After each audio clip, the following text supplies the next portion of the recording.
Welcome to the Daily Shift. You heard that right. The Daily Shift. The show where we block out the noise and speak truth, train your mind, and help you become the absolute best version of yourself. Leo and Andrew are on their way. You're in the right place. And while you're here, take a breath. We're about to dive in.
The show starts in 30 seconds.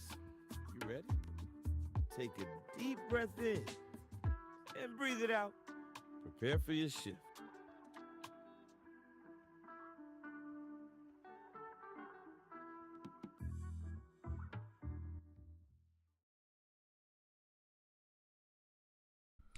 Many of you guys have so much potential and so much ahead of you, but you've been playing small in different capacities in your life. And today's live is going to give you 8 truths for you to hold on to, reflect, and make sure that after today, you are playing as big as you can possibly play. So I think it's a powerful thing because I played for the topic of today's show. I played small for a lot of years, and I remember getting sued, getting hit in business a few times and thinking, gosh, like, is this really for me? It's just easier to just be safe. It's just easier to let me get my 10 little rental properties here and I'll be okay. I can survive. But to move out of survival mode to thriving is an uncomfortable shift that requires a major amount of tenacity and faith. And that's what we want to walk you through today.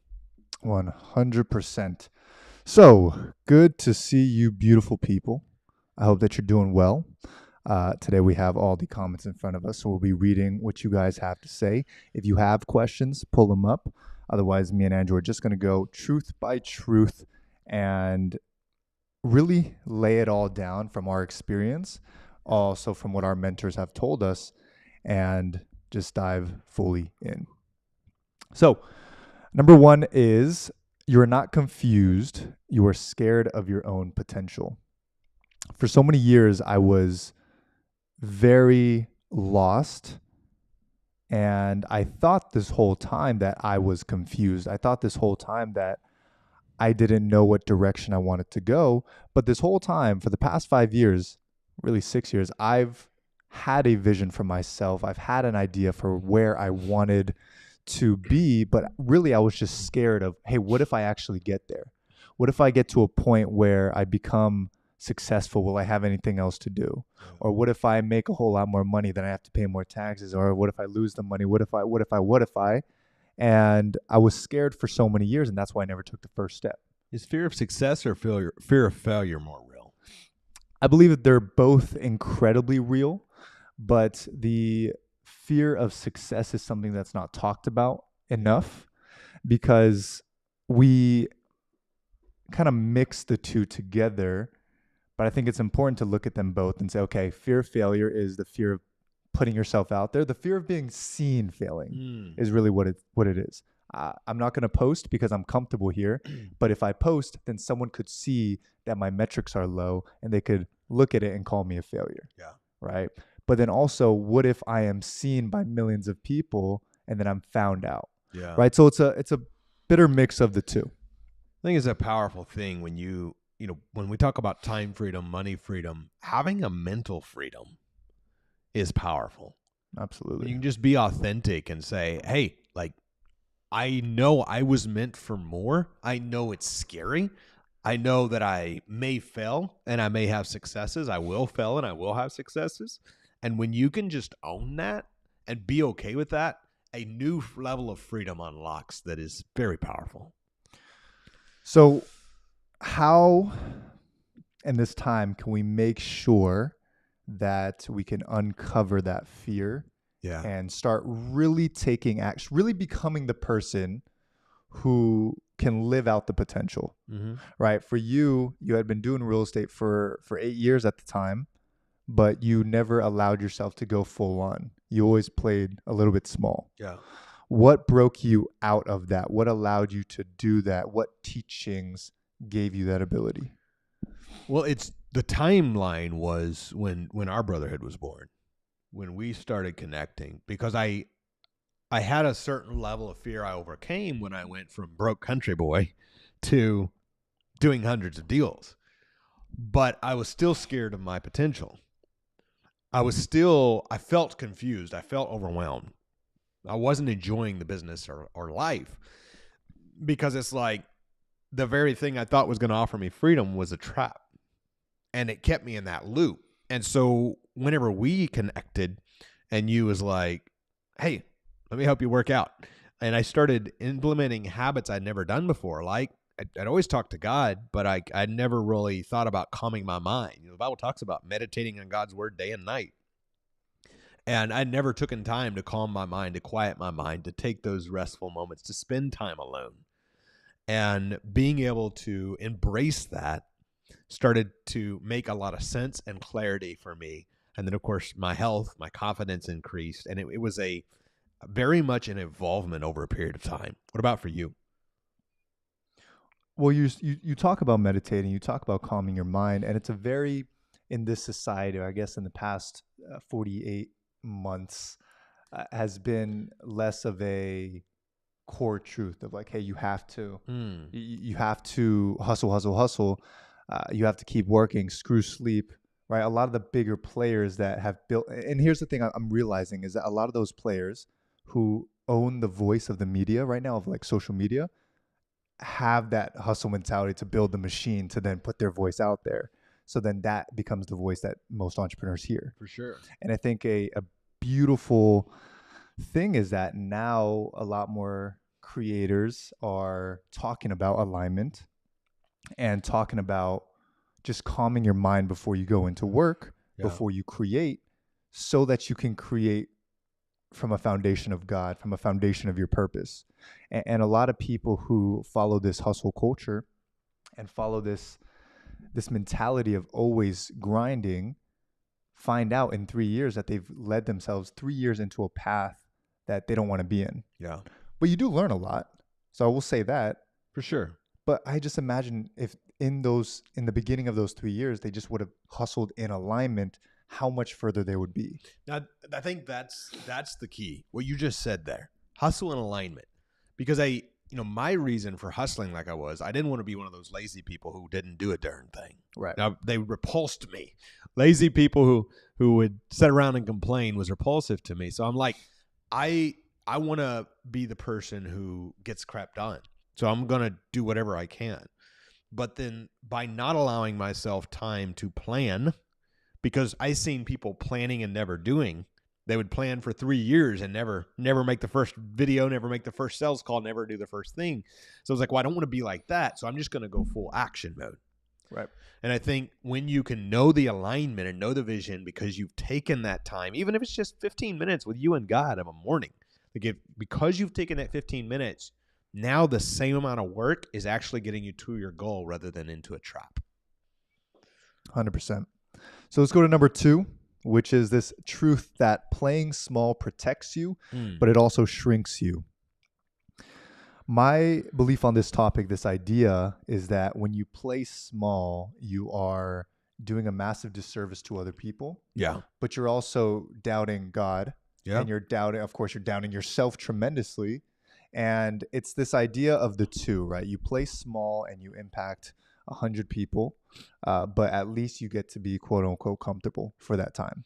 Versus option 2 is if you really lead your potential, go as hard as you can with boundary, and you impact 100,000 people. Yeah. And maybe you lose a little bit of peace in the beginning stages, but then it comes back.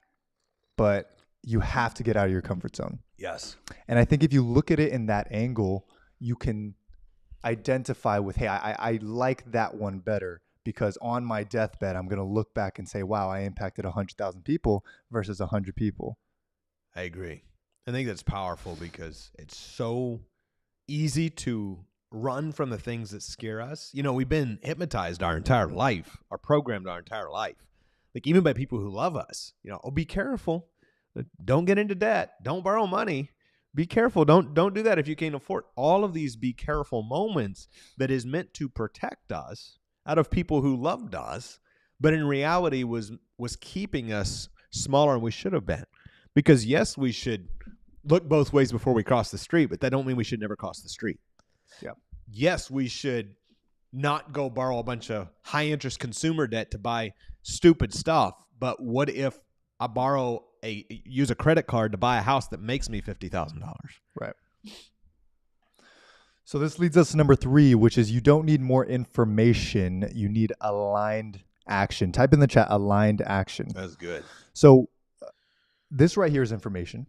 Yeah. But of course, with us, we make sure that there is action behind it, and you get that feeling with this information.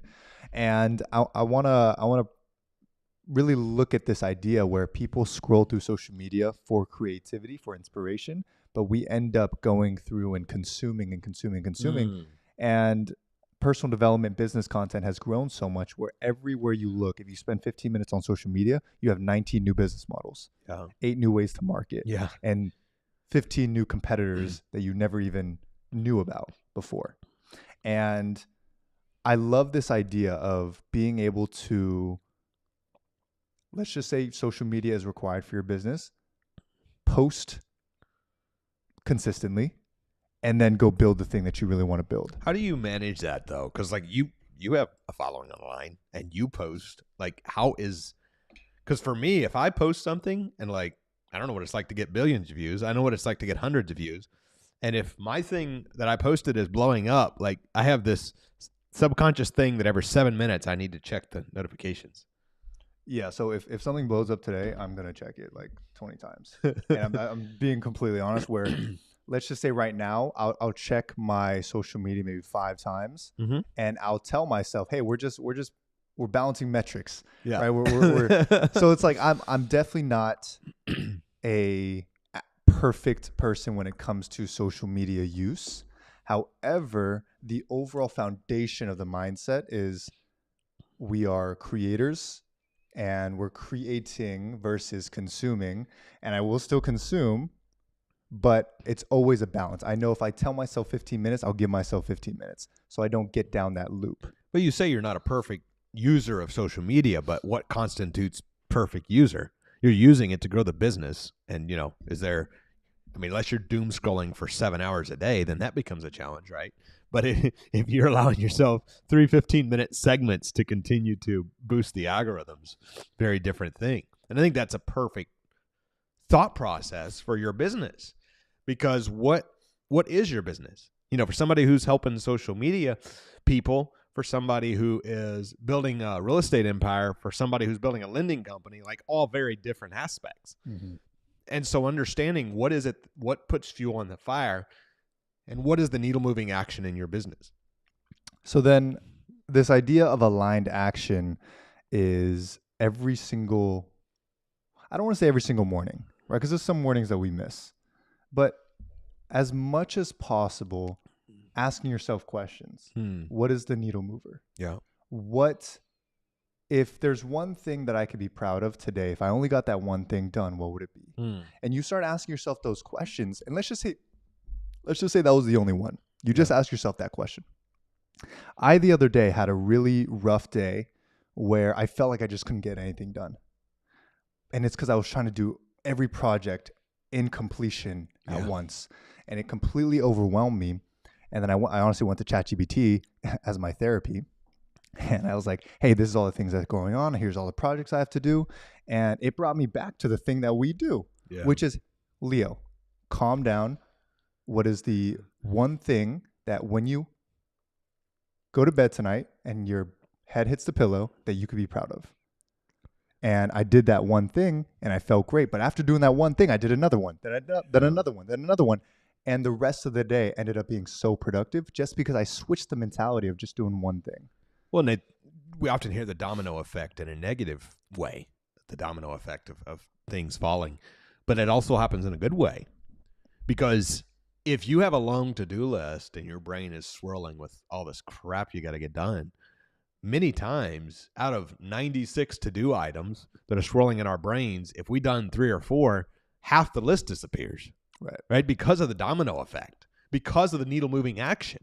And I think it's such a gift that we can give to ourselves to say, what is that thing that I can do that really does move the needle?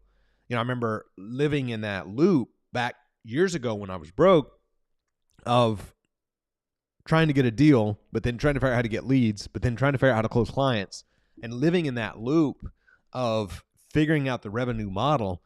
And once you can, in that case, figure out how to go get a big check every month and take care of all today's needs, a lot of the other things go away and you can stop working in the business, hustling nonstop, and start working on the business, making it an actual tool that supports you in your lifestyle.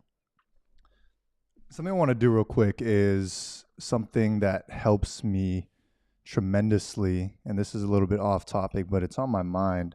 But if this is typically what we do on paper, but you can do it on a document, and you simply put down everything that you possibly have going on right now. And I'll use me as an example at the moment, where I have, Monday Night Tribe calls. I have Truco OS workbook. There is the Truco RE event happening. There is the daily live show and improving it. What are some other projects that we have going on? REOS. Content series, REOS, Freedom Live. Okay, so what I do first to get to aligned action is I write down all the big projects that I have going on. And then I'll do it in so many different ways, but I want to give you guys a framework. So bear with me as I kind of take my mind and make it into a framework. But if we have all these things, for me, I like to separate by companies. Like, for example, Truco RE and then Truco brand, right? So then I know that Freedom Life falls under Truco RE. REOS falls under Truco RE. Content series falls out under Truco brand. Daily live show falls under Truco brand. So then I could just segment and categorize things where things aren't so stressful at the moment. Then I can say, okay, I'm going to work on this. I'm going to work on Truco RE today. I know I'm saying a lot of words, guys, but bear with me here. I'm going to work on Truco RE today. And focusing here, it just takes all those other tasks off your mind for a minute. Now, you don't have, if you're not running multiple companies, you can segment it based on marketing, sales, branding. You can high income skill, community, etc. And you can segment your to-do list. You can segment your projects based on this. And if I'm assuming a lot of people here are solopreneurs or just getting started, so they're a one person, when you can start to segment all the projects that you have, all the ideas that you have into this, then you can start to hire a team to put in the right places. Well, and when you lay it out like that, something I often do in the 3 companies that we run is I will segment it out. Like this morning for 3 hours, I got to do X. Then this afternoon for 3 hours, I got to do X. And I will segment it into hours of blocks, because now it gives you the ability. And then inside those blocks is for example, marketing, sales, branding, high income. What is the thing I need to most do? If you are struggling on revenue right now, the biggest thing you need to do is go get some freaking sales. So what needs to happen to get sales? Well, what has happened in the past to get you sales? Posting. Okay, so then I need to post. Maybe the revenue's good and you're going, gosh, I just need to serve my customers better and improve my retention rates. Okay, cool. Then what's the item you can do that your customers most request that would be most exciting to them? And so you start to now go down a rabbit hole of, oh, this is my action. It just simplifies the great big mess in our brain that needs to be done to saying, okay, my next step is blank. And I always go through this, in a real estate example. I ask people consistently, I come back to saying, hey, if there's a challenge anywhere in the business, are you getting enough leads? And many times the answer is no.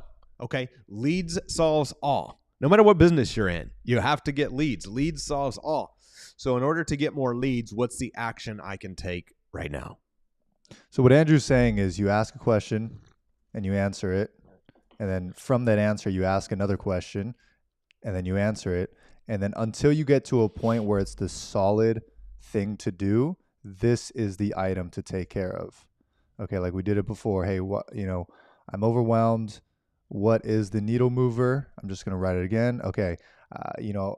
Sales solves all. So I need sales. Okay. How do I get more sales? What has worked in the past?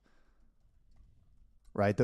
The more you watch this show, I'm going to be completely blunt. The more you watch this show, the more you'll be able to have these tools to ask yourself these questions. And that's going to make you so strong over the next couple of years. This is why we do this show, is not because one show is going to change your life, but because every show, it's just going to train you every single day to start thinking like an entrepreneur. So how do I get more sales? Okay, what has worked in the past?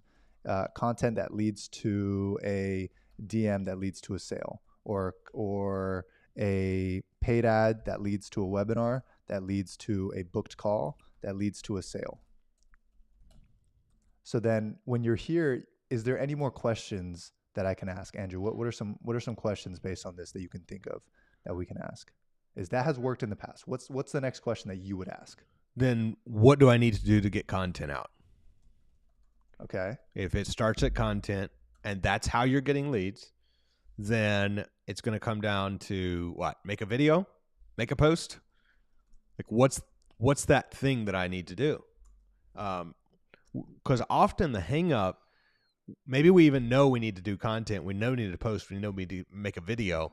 But the hang up is, crap, I know I need to make a video, but what do I say? Okay, so the scripting is a challenge. So either you or somebody else has to write out what the heck am I going to say on this video. Or you're going, I just don't feel creative right now. I need to make this post. Okay, how do you get creative? Well, I go to a coffee shop. Okay, your next step is drive to a coffee shop and write a post. Boom. Okay, so this is good. So what do I say? What do I create? Eventually, you find out the answer. I want to create content about communication because your product. And I know we're going so deep, guys, but I'm just going to keep going because why not? Your product is a communication course, and you want to start selling that. Okay, so then your question, because for some of us, okay, what is the needle mover? Sales, but what are you selling? Question mark. And you're selling a communication course that you already created. Okay, perfect. Then you go back to what do I need to get content out? I need to make content about communication. And then keep going until you have no problems. Because your holdup is, I don't have a space. Okay? So then A, it is get a new space, or B, find a space, or C, create a space. Okay? Let's just say, okay, crap. This, get a new space, leads me back to my problem of sales. Awesome. So get rid of A, because right now there's no money. B, I need to find a space. Okay, perfect. Can I this can go on for a whole, I'm going to stop now, but this can go on for a whole 30 minutes. And the point that I'm trying to make is you need to do that every single day. You need to map out where your mind is. Otherwise, you get overwhelmed Let's cut through the crap in your mind, because otherwise we self-sabotage. every single time. And it's easy to sit in a loop and to find excuses for, well, when I get the new house, I'll do that. When I get if I just had more people to show up at my event, I would go ahead and host it. Like we excuse ourselves, and I speak for myself. I've done this for years. Well, if I just had more money to market for more deals, I could get the whole loop. And it's just bullcrap excuses in our mind that we tell ourselves to live in this stupid loop. Until one day I said, you know what? I need to get some freaking money. Who can I call? Everybody says these leads suck. Let me call and close some deals from the leads that suck. At least I'll get good at it. So how can we move that needle? Well, you've seen me stuck in that for so long, right? Of going through excuses, and I still go through excuses. And sometimes I'm like, Andrew, I don't want to hear it. I know I got to just get back to the drawing board. Don't say anything. Let me just. And I'll say, what do you want me to not say? I say everything. And guys, like if you could just take this away and start doing that, Yeah. it's going to change so many. I wish we would have showed that sooner, but sometimes it's God's timing. All right, number 4. Stop Yeah. waiting for, yeah. Number 4 is stop waiting to feel ready. Power shows up when you move. Okay. Very similar, but it's another mentality where I was stuck this morning. Yep. I was very overwhelmed, and because I have the same thing, so many projects. So I went outside and I started playing with ants. I don't know why. I've done it ever since I was a kid. I saw these little ants. I'm probably going to go off topic, but I don't care. I saw these little ants, and they would pick up a dead ant. Yeah. And when an ant dies, they release a chemical that says it's dead. Yeah. And they pick up the ant and they move the ant to a whole nother colony, or to a whole nother space, so it doesn't cause any diseases to the colony. Total side note. Crazy. That has nothing to do with this. But I'll look at ants and I'll start playing with them, moving them around with leaves and stuff. And it just resets my mind off of everything. Yeah. So in other words, play with ants.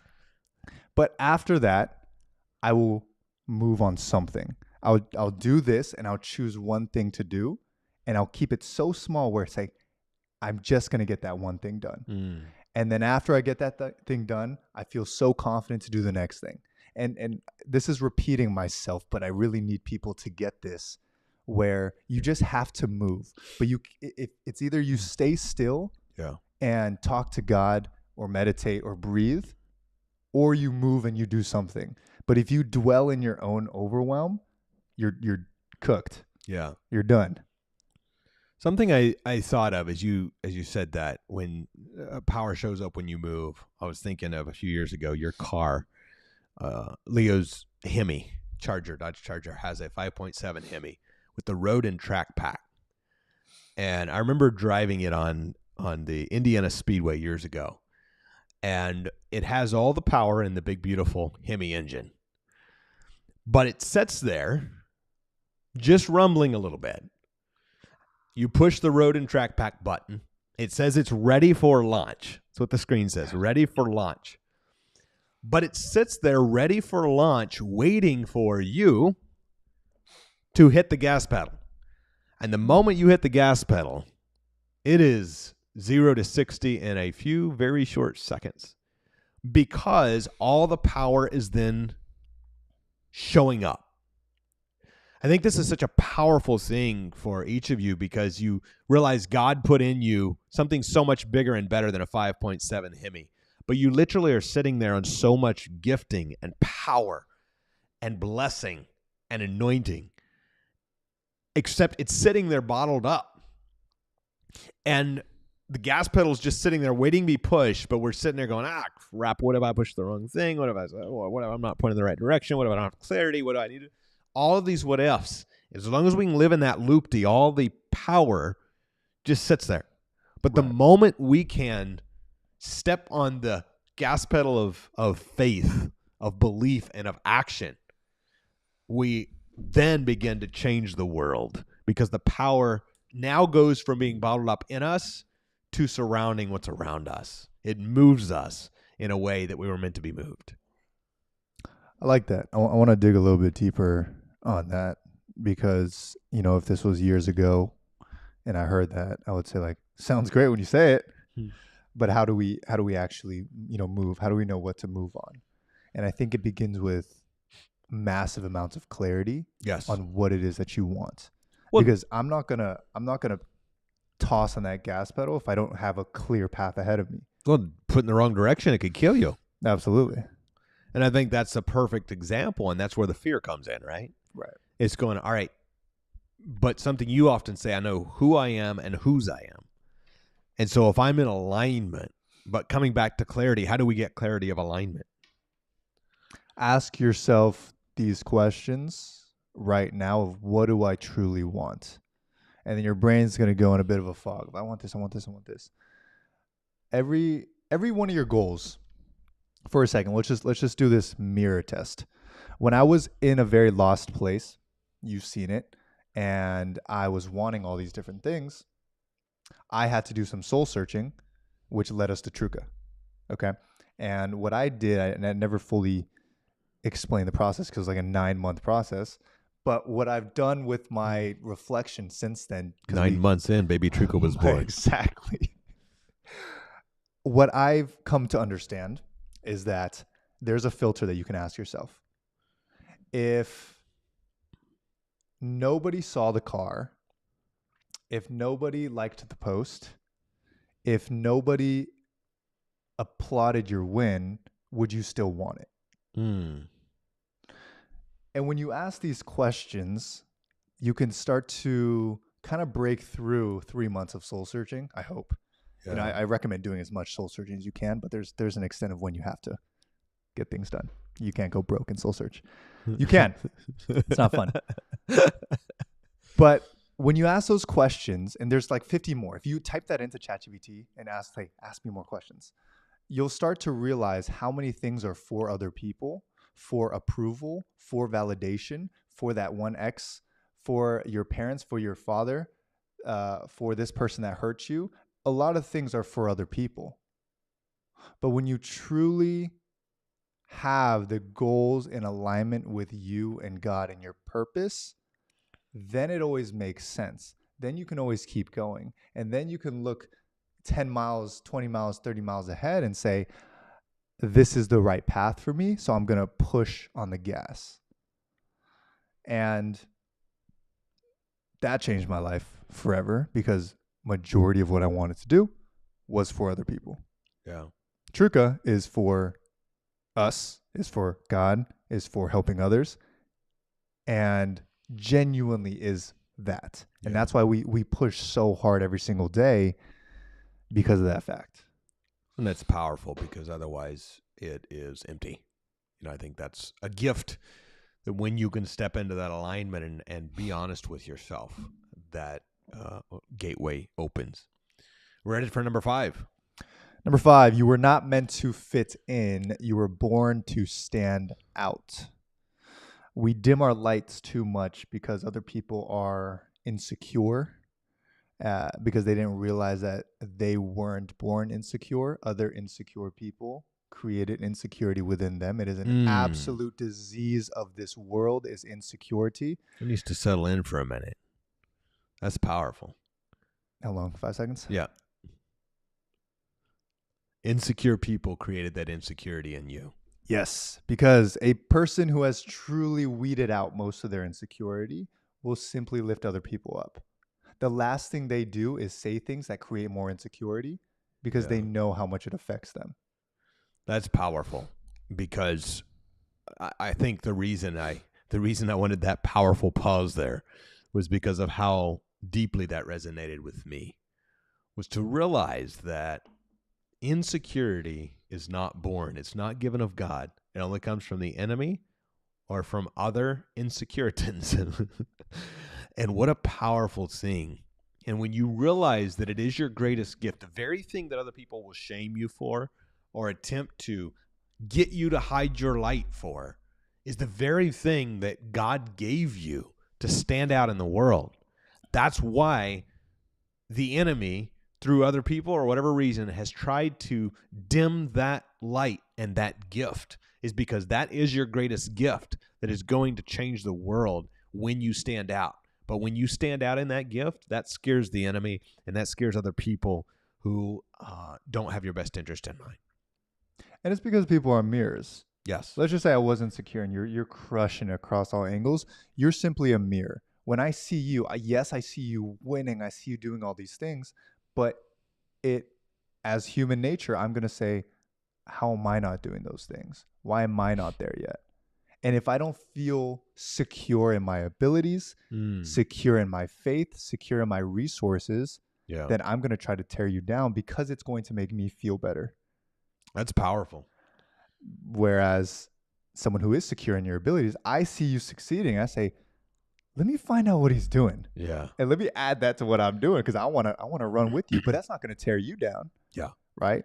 Is there a way that we can grow together? Okay, perfect. Let me study how he's doing. Maybe I don't even have to talk to you. Let me study the way he's doing his posts. Okay, I like that. I like that too. And I can only say I like that because it's a mirror and I'm confident in my abilities, where if I just did that, I'm going to get there too. Yeah. Insecurity is saying, I can never get there.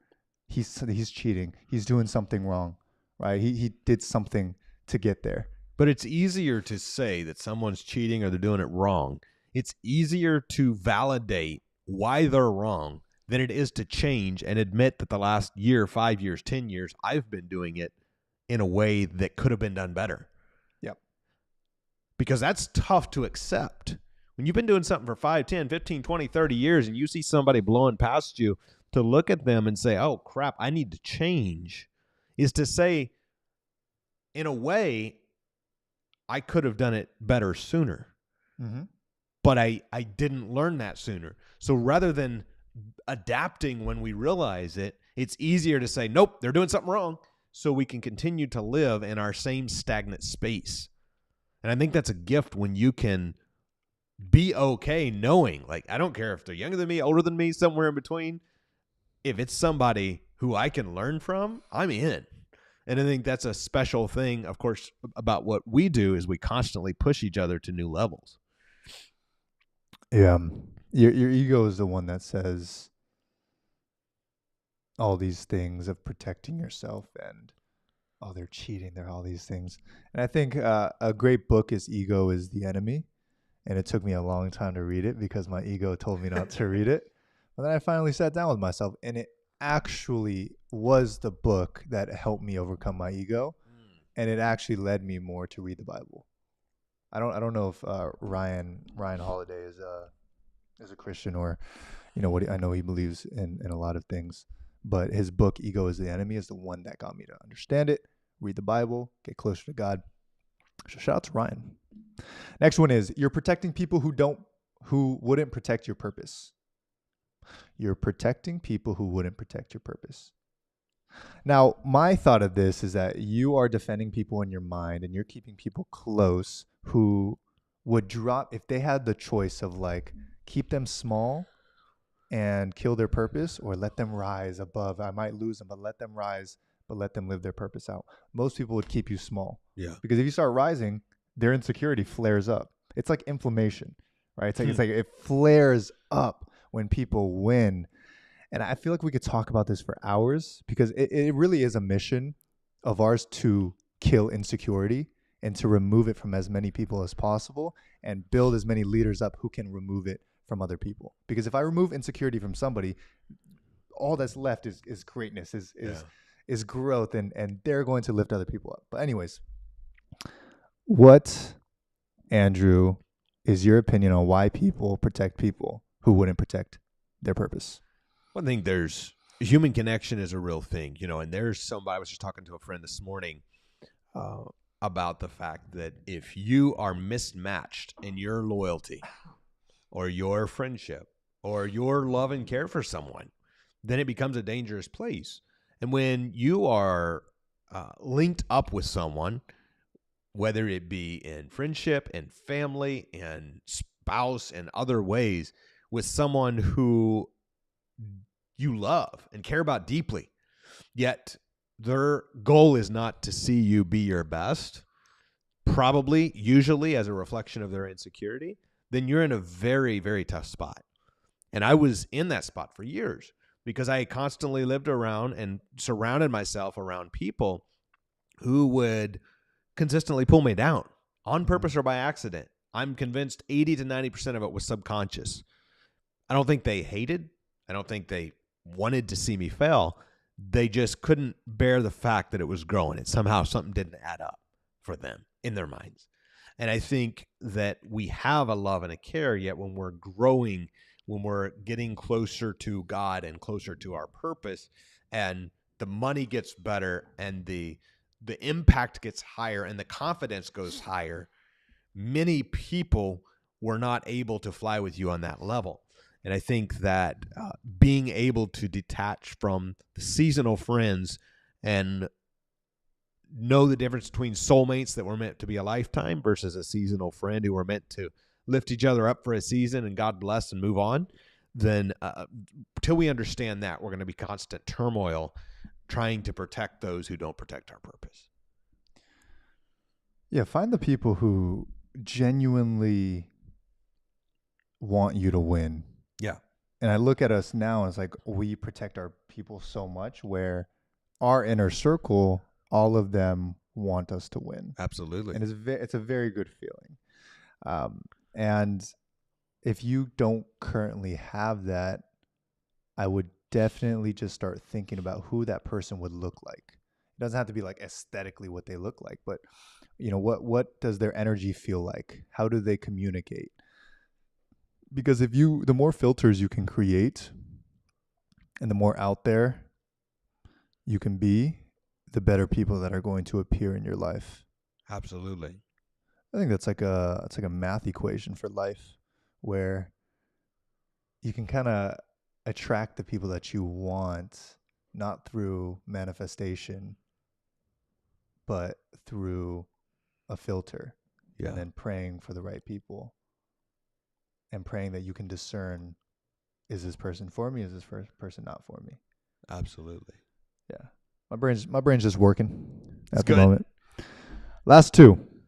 If God gave you the vision, you don't need permission. That's a good one. That's something I'm learning every single day, but I thought I'd add it in here because God gives you a vision for a reason. Yeah. He gives you a story for a reason of hurt, of growth, of lessons, and a set of superpowers and skill sets for a reason. And with those, it creates probably a vision that you've had before of creating this amazing space or building this one business that would help so many people. Yeah. You have that vision in your mind for a reason. And God is giving you the full reign to be able to do that. And every time that I doubt myself, I remind myself, Leo, you're doubting God's vision for you. So you're doubting God. That's powerful. And if you take a step back, you realize, like, how could I do that? You gave me something so big and beautiful to create. Let me do everything I can to build it out. Yeah. What are your thoughts? I think it's a powerful thing when you can truly like embody the purpose, embody the vision that you've been given, because our challenges, something I used to do when I would go on stage would be I would be super nervous.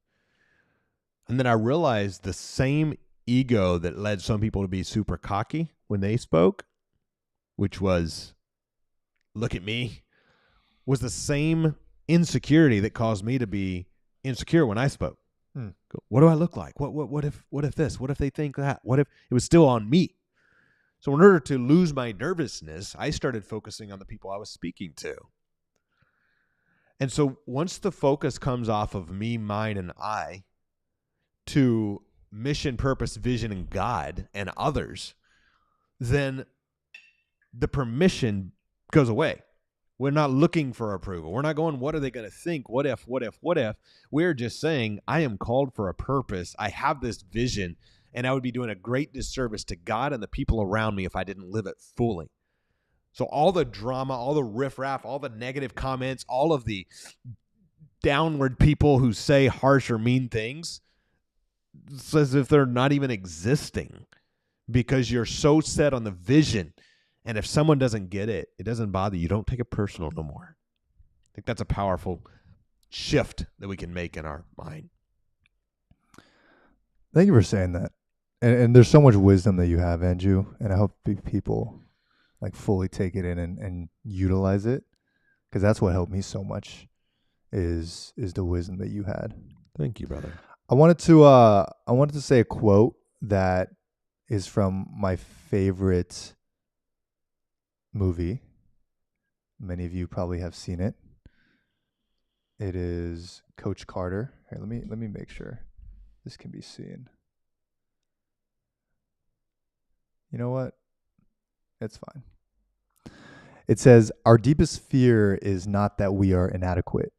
Our deepest fear is that we are powerful beyond measure. It is our light, not our darkness, that most frightens us. You playing small does not serve the world.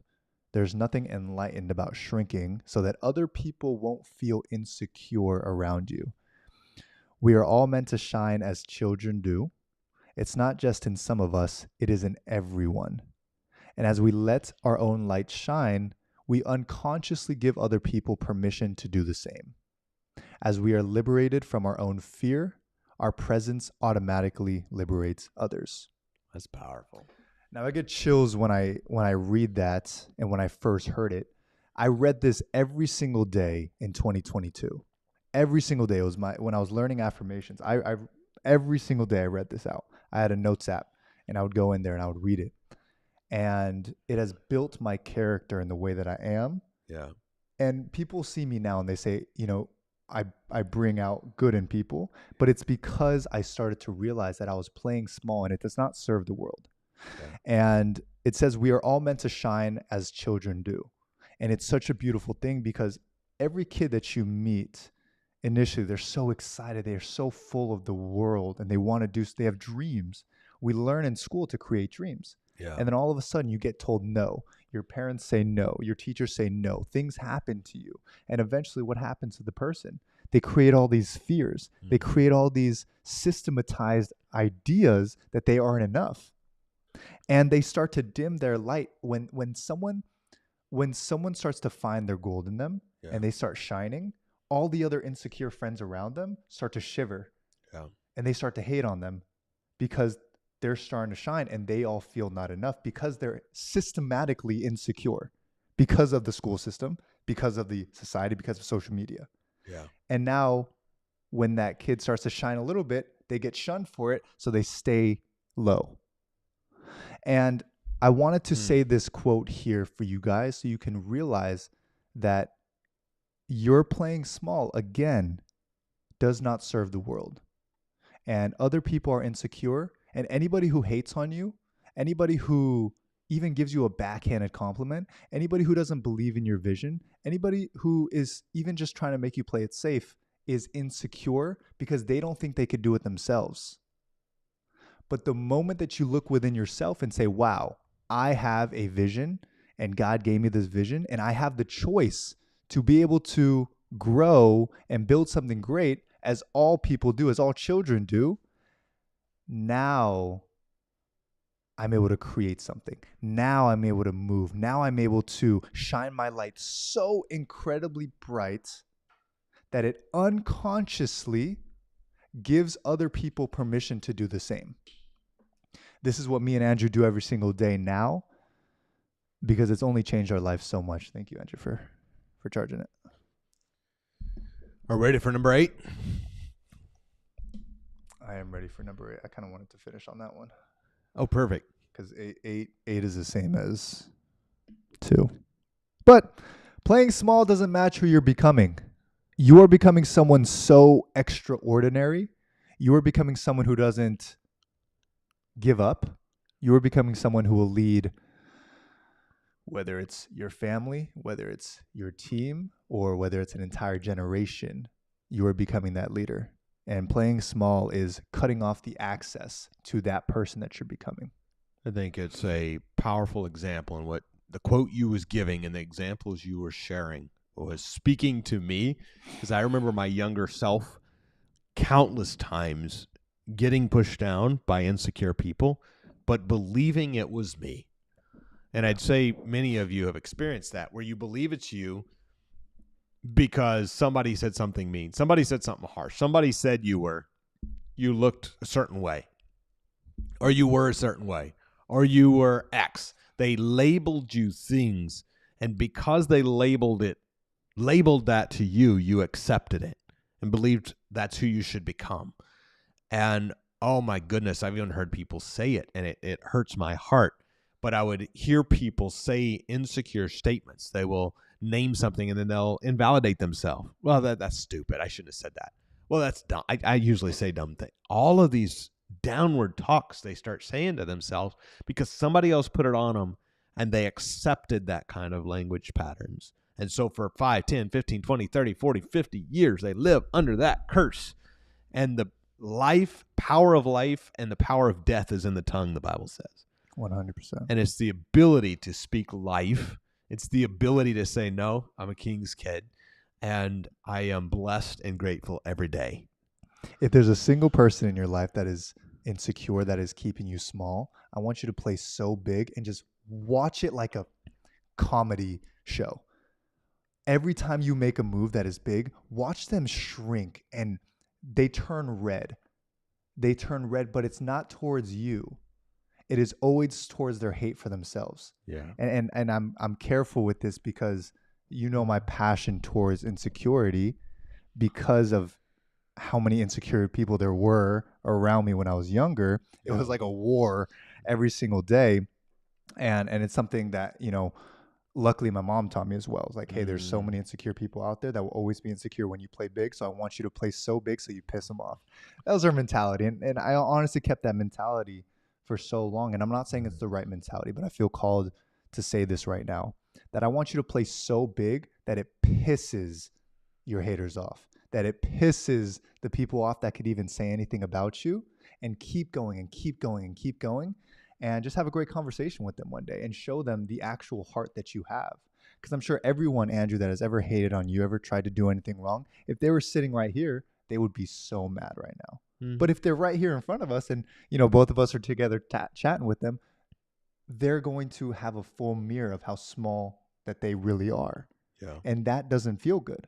But if in that moment we can give them love and give them grace, then they too, and it's hard to think about, but they too can also start to realize, hey, if I just stop hating on everyone else for a second, if I just stop blaming everyone else, maybe I can do something with my life. Yeah. And it's the yin and the yang. You're there to give them grace. I'm there to give them a dose of reality from our in-house counsel. Exactly. I think it's a powerful thing. I say that jokingly. I think it's a powerful thing when you really can genuinely share that goodness with the people who have been on the other side of that fence. And that's a powerful, powerful gift. Yes. So what day is it today? Wednesday? We will be back tomorrow, same time, same place. And this is definitely one to watch back to. This is definitely one to study more. We went over a lot of different mentalities here, but we're here to give you guys the mentality that will help you win and continue that mission of helping people become the best version of themselves. So we'll see you tomorrow. Same place, same time.